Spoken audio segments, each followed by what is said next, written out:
hermanos, la transmite a los hermanos de la iglesia. Bien, ah, la semana pasada comenzamos un estudio sobre la parábola de los talentos. Repasamos también que en estas parábolas Jesús está hablando acerca del final del tiempo, cuando él dice, el reino de los cielos es como, o el reino de los cielos se parece a, se está refiriendo a ese tiempo final donde fueron prometidas varias cosas al pueblo de Israel, en ellas un reino milenial donde un descendiente de David se sentaría en el trono a perpetuidad. Y ese descendiente es el mismo Señor Jesucristo. Ese es el lugar en donde se le van a conceder a, al pueblo de Israel y a algunas personas de manera específica, como Abraham, Isaac, Jacob, el mismo David, promesas que les fueron hechas en los cuatro grandes pactos eternos, que son el pacto abrahámico, el pacto davídico, el pacto palestino y el nuevo pacto. Recordemos que el nuevo pacto no se hizo con la iglesia, sino con el pueblo de Israel. Podemos ir a Jeremías 31:31 y al libro de Hebreos, que estuvimos viendo la semana pasada. Y también vimos la semana pasada ya parte del desarrollo de la parábola. Vamos a repasarlo rápidamente, ¿verdad? ¿Ok? Si notan que me quedo esperando algo, es que mi computadora está, no sé si alguien la quiere exorcizar o algo, pero está un poquito rebelde la computadora desde hace unos días. Bueno, voy a cambiarle el alma, que es el disco duro de ella, el corazón, para ver si acaso. Este, y entonces se me queda como en espera, doy un clic y a veces tengo que esperar. Bien, entonces decía el versículo 14, porque el reino de los cielos es como un hombre que yéndose lejos llamó a sus siervos y les entregó sus bienes. Y recordamos que este hombre se fue lejos, a un siervo suyo le entregó 5 talentos, a otro le entregó 2 y a otro le entregó 1. Este, y que el que recibió 5 talentos fue, negoció con ellos y ganó otros 5 talentos. Es decir, obtuvo un rendimiento del 100%. Asimismo, el que había recibido 2 ganó también otros 2, tuvo un rendimiento del 100% sobre lo que el Señor le había entregado. Pero el que había recibido un solo talento fue, cavó en la tierra y escondió el dinero, y cuando vino su Señor, le devolvió el talento tal cual él lo había recibido. No hizo nada con ese talento. Y si bien decíamos que esta parábola nos habla del juicio contra Israel, es decir, es para determinar cuáles israelitas que estén vivos al final de la gran tribulación van a pasar al milenio, también nos deja una lección a nosotros. Recordemos que este juicio entonces no es contra la iglesia, sino contra Israel, y que la iglesia no va a ser juzgada porque Cristo ya la limpió, tal como vemos en Efesios 5:25 al 27. Lo que vamos a tener los hijos de Dios, los nacidos en Cristo, en este periodo de la gracia, es que comparecer al tribunal de Cristo es comparecer ante el tribunal de Cristo para recibir recompensa según lo que hayamos hecho mientras estemos en este cuerpo, sea bueno o sea malo. Donde sea bueno implica que todo lo que hicimos lo hicimos para la honra y gloria de Dios. Y sea malo implica que o no hicimos nada o lo que hicimos lo hicimos para enaltecer nuestro ego y no para enaltecer y glorificar a nuestro Señor Jesucristo. Pero no habla de salvación. En Corintios también dice que la obra de cada uno será probada y que si la obra de alguno se quemare, si bien él mismo será salvo, aunque así como por fuego. Es decir, como decimos aquí cuando un chiquillo pasa en la escuela con la nota mínima, ¿verdad? Dejando los pelos en el alambre, por la mínima, como quien escapa de un gran incendio, chasparreado, decimos aquí, es decir, nos calentaron las llamas, pero no nos quemaron, y así vamos a llegar algunos a la presencia de Dios después del tribunal de Cristo, salvos por puritita gracia y porque Dios cumple su promesa, pero sin haber hecho nada que glorifique el nombre de Dios. Y ojalá que ese no sea nuestro caso. Eso, ojalá que ese no sea nuestro caso, porque muchos seremos avergonzados delante del Padre por haber negado a Cristo en nuestra vida. Es decir, después de haber conocido a Jesús como Salvador personal, no hicimos lo que se nos mandó, que es ir y predicar el Evangelio a toda criatura. No hicimos cualquier cosa que viniera al alcance de nuestra mano para honrar y glorificar el nombre del Señor.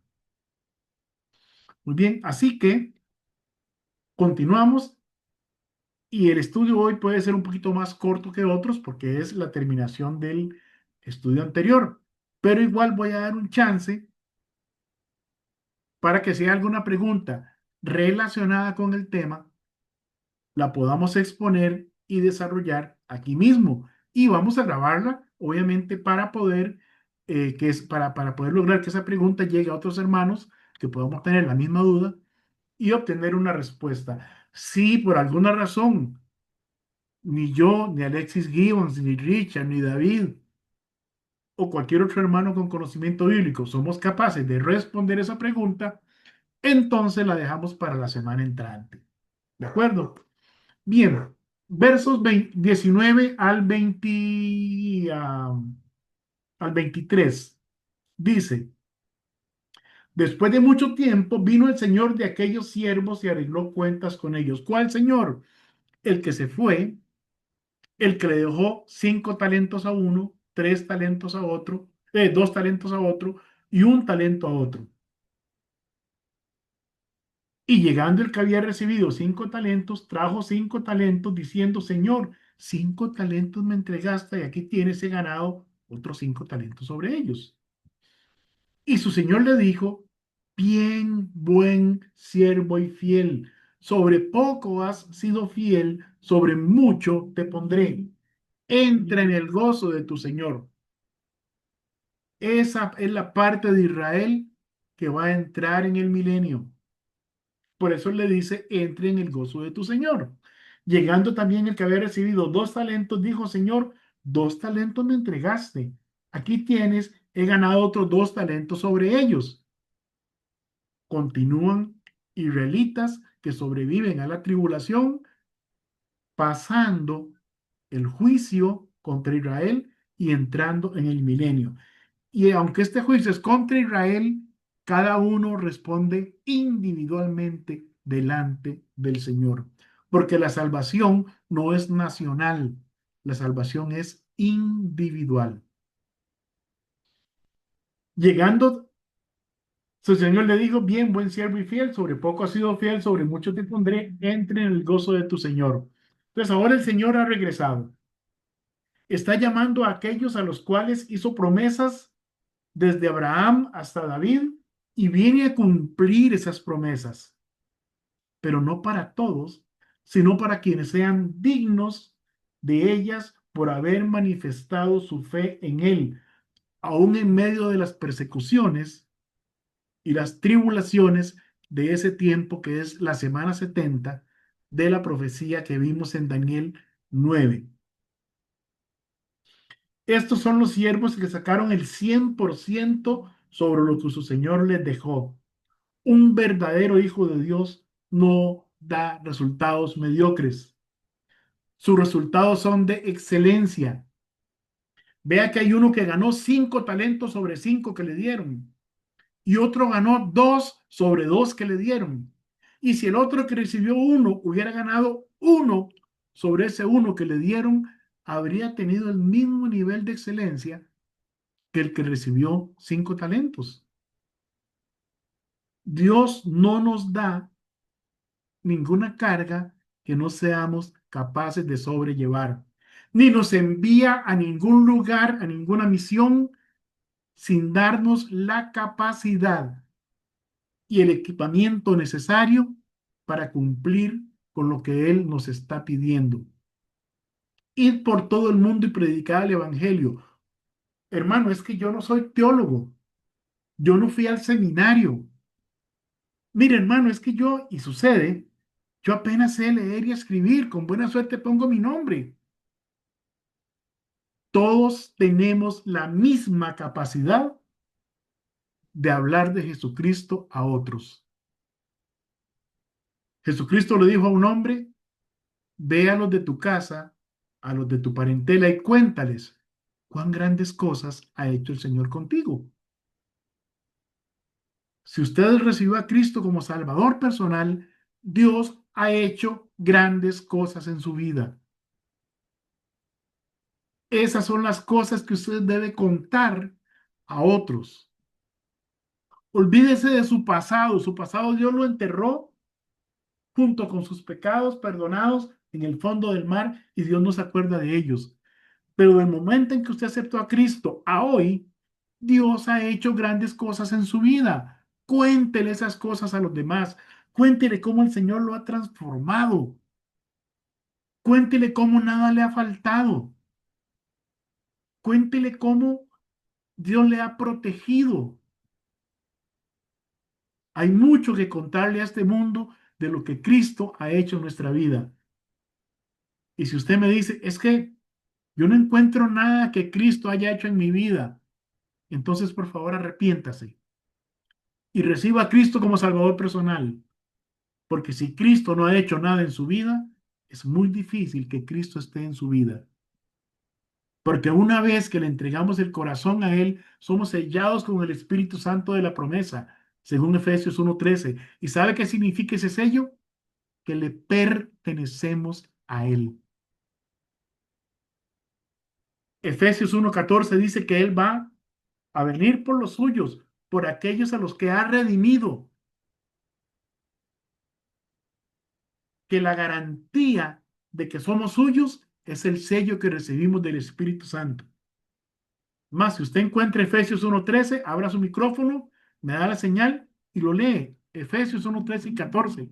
En él también vosotros, habiendo oído la palabra de verdad, el evangelio de vuestra salvación, fuisteis sellados con el Espíritu Santo de la promesa, que es las arras de nuestra herencia hasta la redención de la posesión adquirida. Somos posesión adquirida por Dios. Había una hipoteca que pesaba, y esa es la figura del pasaje, sobre nosotros, una hipoteca de pecado. Y Jesucristo la pagó con su vida, con su sangre, y vino y nos redimió. Ahora le pertenecemos a Él. Entonces, no podemos menos que dar el 100% y nunca menos de eso, de los talentos que Dios nos ha dado. Y al menos todos tenemos uno. Podemos testificar de Cristo a otros. Esos siervos demostraron diligencia y responsabilidad. Los siervos productivos trabajaron activamente con los recursos que les fueron confiados, demostrando una actitud proactiva en su mayordomía.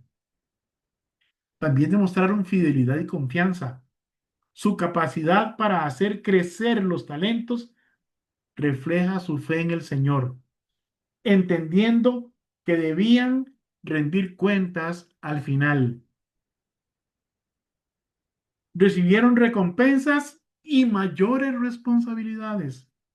Es decir, fueron reconocidos por su buen trabajo y les prometieron más responsabilidades.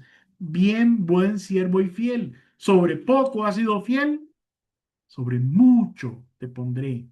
Entra en el gozo de tu Señor. Eso destaca que la fidelidad y la buena mayordomía son recompensados por Dios. Y no solo para ellos, también para nosotros en este tiempo. También demostraron obediencia a Dios. al invertir los talentos, se alinean con los propósitos del reino de Dios, que espera que todos sus siervos seamos productivos y útiles.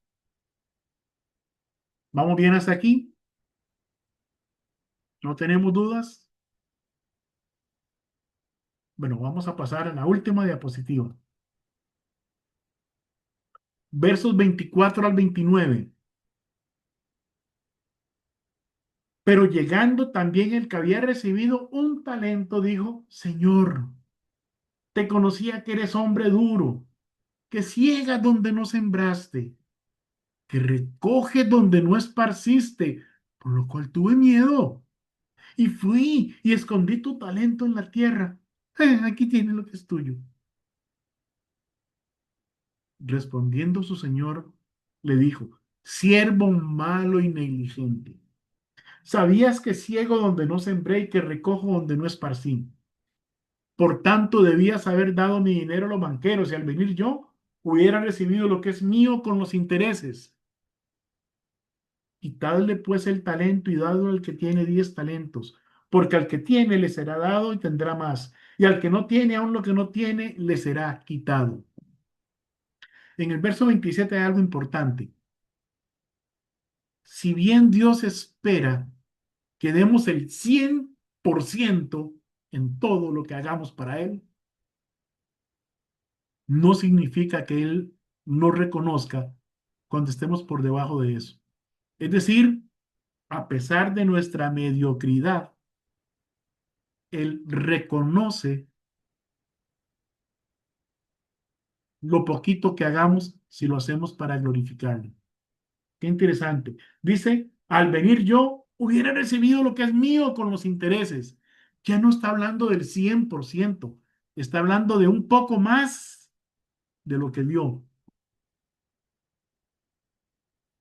En este juicio al que se refiere esta parábola y la parábola de las 10 vírgenes y la parábola que vamos a estudiar después, el Señor separará de entre los hijos de Israel a aquellos que probaron por su fe ser dignos de entrar al reino prometido a ellos y dejará por fuera a los que no lo son.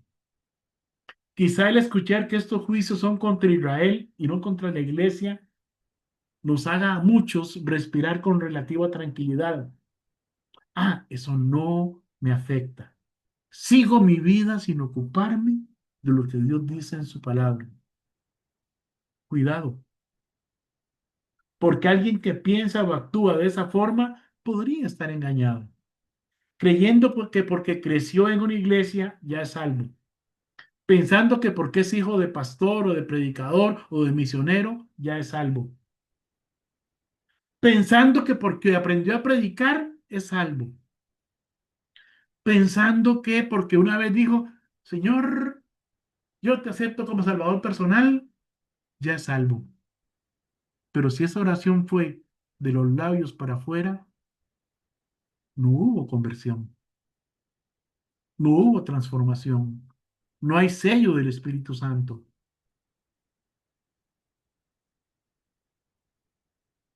La salvación no se alcanza simple y sencillamente de labios para afuera.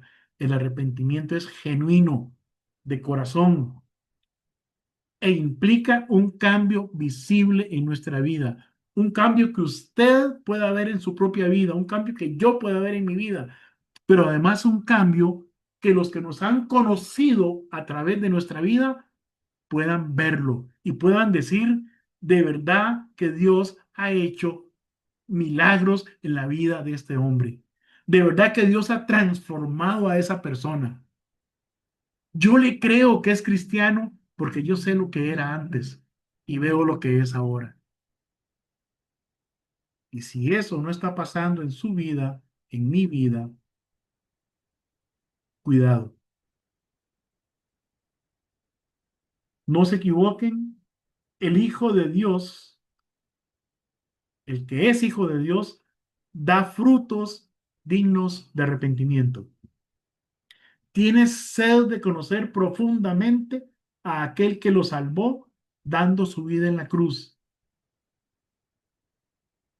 y está siendo conformado a la imagen del Hijo de Dios. Es decir, el que se arrepintió verdaderamente y aceptó a Cristo como Salvador personal, está siendo transformado por la obra del Espíritu Santo en su vida y está siendo conformado a la imagen de Cristo. Cada vez va a actuar más como Jesús.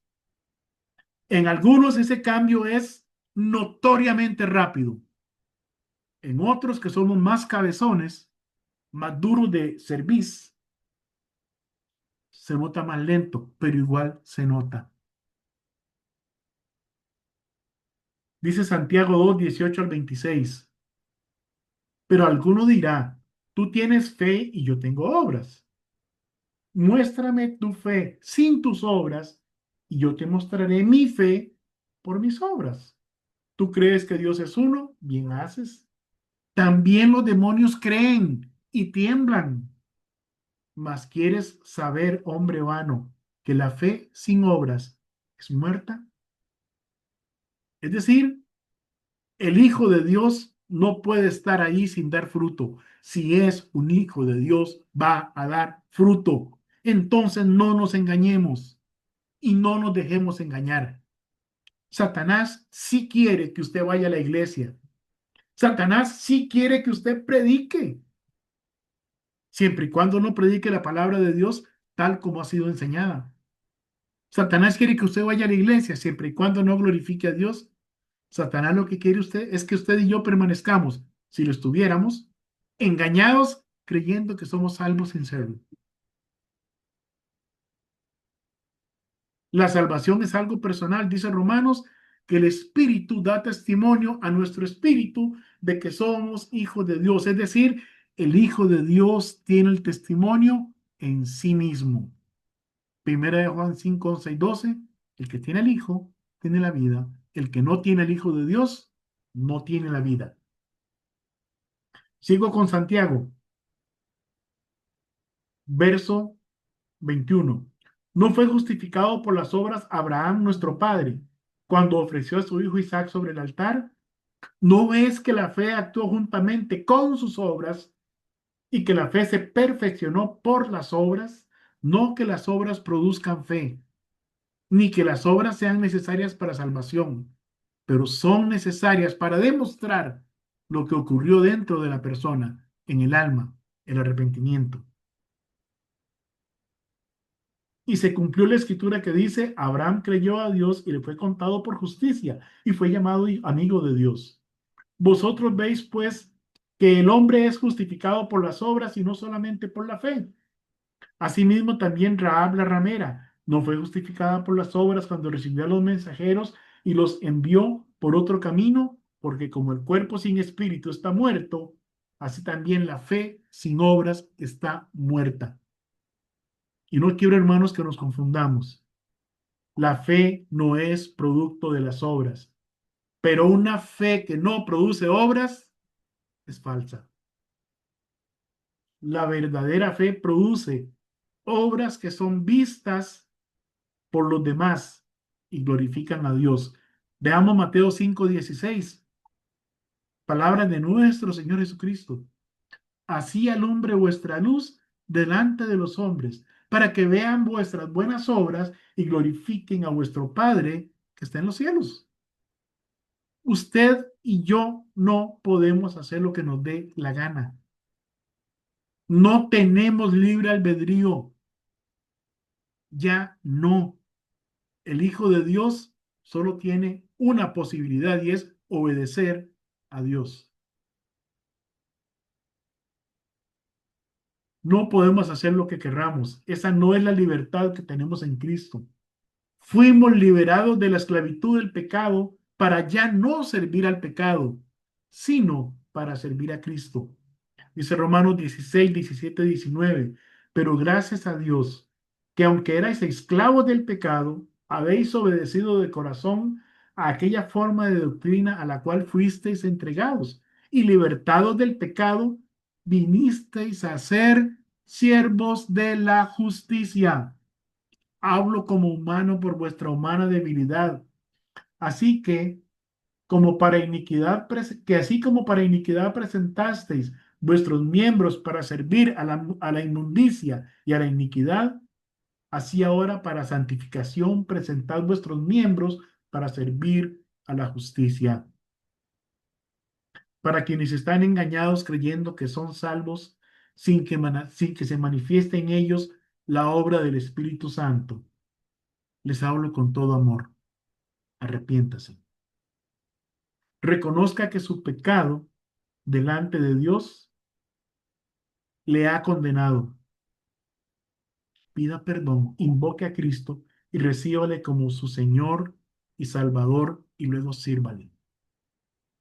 Para quienes están seguros de que son salvos, pero han dejado su primer amor, se sienten desubicados, saben que se han alejado del Señor, les hablo con todo amor. Él está cercano. Él está ahí. Dios no se ha alejado. Si fuéramos infieles, Él permanece fiel. Y Él quiere que le busquemos y que nos reconciliemos con Él. No dejemos escapar las recompensas que Él tiene para nosotros. La próxima semana vamos a estudiar la parábola de las ovejas y los cabritos. Y suena muy romántica, muy bonita, ovejas y cabritos. Pero ahí Jesús revela completamente lo que va a suceder en ese juicio de Dios contra la nación de Israel, contra Israel. Y le repito, no es el Israel que vemos ahorita ahí peleándose con todo Medio Oriente. No estoy hablando de ese Israel.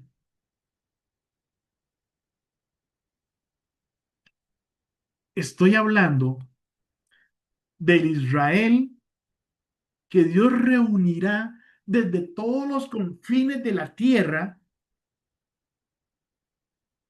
para tener un juicio contra ellos. Y ahí estarán representadas las 12 tribus de Israel. Y no por ser israelitas pasarán al milenio, sino por haber confiado en Jesucristo en ese tiempo de tribulación que viene por causa de Israel y que es el cumplimiento de la semana 70 de la profecía de Daniel 9. Quizá pronto vamos a hacer un repaso de esa profecía para que unamos todos estos estudios de las parábolas con respecto a eso. Las parábolas de Jesús y lo que Jesús vino a hacer fue a predicar el evangelio del reino, porque él vino a predicarlo a lo suyo vino, y luego dice a los suyos, y los suyos no le recibieron, mas a todos los que le recibieron, a los que creen en su nombre, les dio potestad de ser hechos hijos de Dios. Bien, mis hermanos, faltan 5 minutos para las 7. Yo sé que a las 7 algunos de ustedes tienen compromisos. Entonces, por eso estoy terminando antes. Ahora sí, ¿hay alguna pregunta o alguna aclaración que usted tenga sobre este tema, sobre el juicio de Dios contra Israel, que es todo el capítulo 25 de Mateo, donde Jesús responde a la interrogante sobre si el reino será restaurado y cuándo? Y Jesús le responde en Mateo 25 con 3 parábolas. La parábola de las 10 vírgenes, que la vimos, la parábola de los talentos, que estamos terminándola hoy, y la que veremos la próxima semana, que es la parábola de las ovejas y los cabritos. ¿Hay alguna consulta que tengamos ahí? Tal vez Una vamos bien. consulta le tengo, don Eric. Sí, don Edgar. Permítame saludar nada más a Adelita Alvarado Sí. y a Esperanza Pardo, que fielmente nos siguen y están allá en Facebook Live con nosotros en este momento. Adelante, don Amén, Edgar. amén. Sí, yo entiendo bien y no creo que Jesús, iba a utilizar, no, es una pregunta para salir de la duda. Aunque en el versículo 27 Jesús dice, por tanto debías haber dado mi dinero a los banqueros. Suena la figura que esto era, los talentos era asunto de dinero y no una capacidad intelectual o algo como para predicar, enseñar y evangelizar cosas. No se me quedé con esa, que si se trata de dinero más que todo, o de capacidades. Ok, entiendo. Aquí se está hablando de fidelidad y de obediencia. Ubiquemos la parábola en el tiempo. Estamos en la Ajá. gran tribulación en esa parábola. Esa parábola está hablando del juicio que Dios va a desatar sobre Israel al final de la gran tribulación. Y ese juicio es para determinar cuáles israelitas, o sea, individualmente, van a pasar al reino milenial. Entonces, los que fueron fieles, por eso él le dice, bien, buen siervo y fiel, sobre poco has sido fiel, sobre mucho te pondré. Sí, Entra en versículo el gozo de tu 21. Señor. Ujú. Señor, Sí, está bien, versículo 21, está claro. Pero a mí me ajá. llama la atención en el 27, donde él dice, por tanto, debías haber dado mi dinero a los banqueros.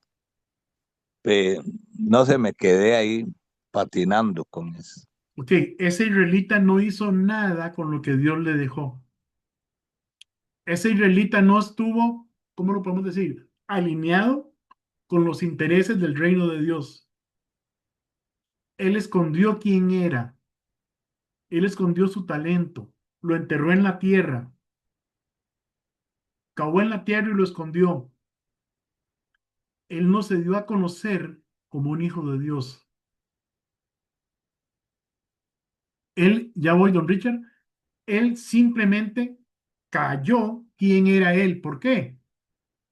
Porque recuerde que en la tribulación, quienes no se manifestaran a favor del anticristo y en contra de Cristo, quienes no adoraran a la bestia y al falso profeta, ponían en riesgo su vida.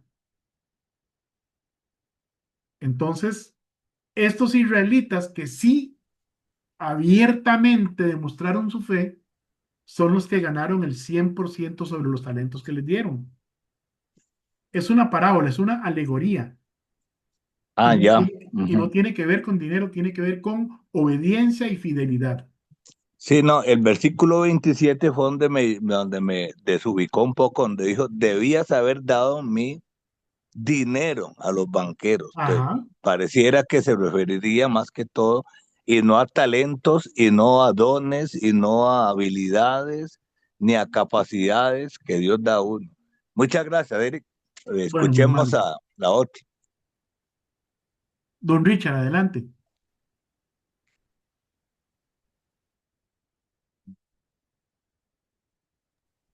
Don Hermanito Richard. Richard, Recordemos que Richard está en zona montañosa, indígena, y que ahí el internet puede ser un poquito... Buenas, buenas, buenas. ¿Me ahí escuchan? está. Sí, señor, ya le escuchamos. Este, bueno, a lo que yo entiendo esta parte es que, no sé, no me acuerdo bien ahorita, no tengo el versículo en mano, pero recuerda de que hay una parte donde Jesús, ¿verdad? Este, le dice, ¿verdad? Creo que es a los que le estaban siguiendo a él, le dice, este, así en palabras, ¿verdad? Lo tico dice que como, como yo les puedo enseñar a ustedes de las cosas celestiales, si ustedes, ¿verdad? Muy poco entienden, ¿verdad? De las cosas terrenales con lo que yo les enseño, ¿verdad? A ustedes. Este, más o menos lo que yo entiendo, ¿verdad? En esa parte es que casi que toda parte de la enseñanza, ¿verdad? De Jesús fue este, digámosle, a lo, digamos, hablemos así, ¿verdad? A lo terrenal, ¿verdad? Para que las personas podrían entender, ¿verdad? Porque si él enseñaba lo celestial, ¿verdad? O lo espiritual, y muy poco, lo estaban entendiendo. Entonces, este, yo siento que eso de los parábolas es más que todo eh, algo como, digamos, algo espiritual que, que cosas, ¿verdad? Digamos, terrenales, pero eh, usa ese término para que las personas pudieran entender sobre sobre el mensaje que él estaba dando. Más o menos eso es lo que yo entiendo. Muchas gracias. Gracias, Richard. Sí, el Señor Jesucristo utilizaba figuras que eran conocidas para ellos. Por eso en Mateo 24 usa la figura de la higuera. En Mateo 25 les habla de las 10 vírgenes. Ya estas parábolas, ¿por qué les hablaba en parábolas? Porque deliberadamente Dios quiso que el que quisiera entender estas parábolas tenía que reconocer a Jesucristo. Y de hecho, hay un pasaje donde los discípulos ya le dicen, ahora nos hablas claramente y no en parábolas. Y en muchas parábolas Jesús tuvo que explicárselas a ellos para que ellos fueran entendiendo. Hay una profecía que dice que en parábolas hablaré a este pueblo, para que viendo no vean y oyendo no entiendan, ¿verdad? Por eso es lo difícil. Sin embargo, si entendemos Mateo 24, donde Jesús habla de las señales antes del fin, luego vienen los juicios. ¿Se acuerdan que en estudios anteriores, cuando estudiamos las dispensaciones, habíamos estudiado los juicios y uno de estos juicios es el juicio contra Israel, cuya narrativa termina en el versículo 30, donde dice, y al siervo inútil echarle en las tinieblas de afuera, allí será el lloro y crujir de dientes, en esta misma parábola. Luego viene el verso 31, que dice que habla del juicio de las naciones, cuando el Hijo del Hombre venga en gloria y todos los santos ángeles con él, entonces se sentará en su trono de gloria y serán reunidas delante de él todas las naciones y apartará los unos de los otros como aparta el pastor las ovejas de los cabritos. ¿Ven qué interesante? Entonces ya terminamos la parte que tiene que ver con el juicio contra Israel y ahora vamos a hablar del juicio contra las naciones. Y estamos en el mismo contexto de Mateo 24 y Mateo 25, que es lo que vamos a ver la próxima semana. ¿De acuerdo? Igual voy a profundizar un poquito más en la pregunta de Don Edgar y en la aclaración de Richard. Y la próxima semana me tomaré unos 10 minutitos para ampliar un poquitito sobre estos temas, porque sí, son preguntas importantes. Y estos pasajes son pasajes que no son fáciles, ¿verdad? Y también depende de la hermenéutica que estemos usando. ¿Qué quiero decir con esto? Si usamos una hermenéutica alegórica, la interpretación va a ser una interpretación espiritualizada. Pero si usamos una hermenéutica literal, histórica y gramatical, estamos frente a una alegoría, frente a una parábola que habla a personas de hace 2000 años que estaban esperando que Israel y su reino fueran restaurados.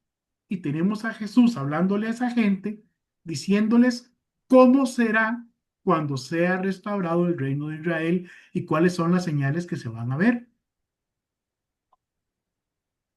Y se está refiriendo entonces a los israelitas que sobrevivan a la semana 70 de la profecía de Daniel. ¿Alguien más? Y si no con esto, entonces salimos de cámaras y nos quedamos hablando entre nosotros unos minutitos, que siempre es bueno saber cómo estamos todos, ¿verdad? Y a veces no todos estamos al inicio, pero al final la mayoría podemos estar. ¿Alguien que tenga alguna otra consulta o aclaración? Bueno, mis hermanos, entonces en este momento, vamos a ver, dice Adel Alvarado, nos mostró quién era Dios, no puso en obra sus talentos. Ah, perdón, dice que el que no recibió, el que no dio nada, o sea, el que solo devolvió el talento que le dieron, dice la hermanita Adel Alvarado, no mostró quién era Dios, no puso en obra sus talentos, cayó en lugar de ir a predicar el evangelio, de eso se trata. Sí, sí, hermanita, de eso se trata, justamente. Muy bien. Entonces vamos a terminar nuestra transmisión por Facebook Live. Gracias a los hermanos que nos acompañan por ese medio. Que Dios les bendiga y nos vemos la próxima semana. Y igualmente terminamos la grabación a partir de este momento.